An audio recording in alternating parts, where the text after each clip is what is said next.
Hello everyone, praise the Lord.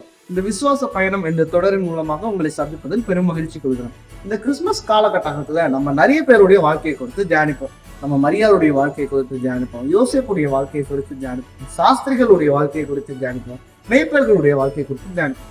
இவர்கள் எல்லாரையும் காட்டிலும் இன்னொருத்தர் இந்த கிறிஸ்து பிறப்புல முக்கியமான அங்கம் வகித்திருக்கிறார். அது வேற யாரும் இல்லை, அந்த சத்திரத்தினுடைய உரிமையாளர்.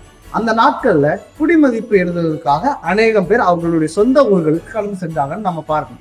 அந்த டைம்ல அந்த ஊரே ரொம்ப பிஸியா இருந்துச்சு. இருக்கிற எல்லா சத்திரங்களிலும் மக்கள் ஆக்கிரமிச்சுட்டே இருந்தாங்க.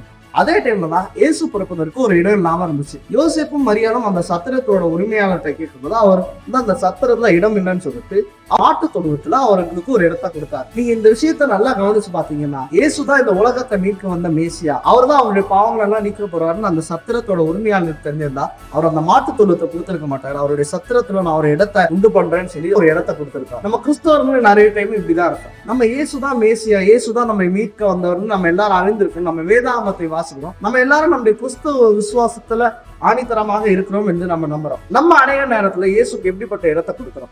ஒதுக்குப்புறமான இடத்தை கொடுக்குறோமா, இல்ல நம்மளுடைய உள்ளத்துல அவருக்கு ஒரு இடத்தை கொடுக்குறோம்? நம்ம உள்ளத்துல அவருக்கு ஒரு இடத்தை கொடுத்தா அவரு அதிசய பாலகனா இருந்து நம்முடைய வாழ்க்கையில அதிசயமான விஷயங்களே செய்யலாம். நீங்க இயேசுக்கு உங்களுடைய உள்ளத்துல இடத்தை கொடுப்பீங்களா?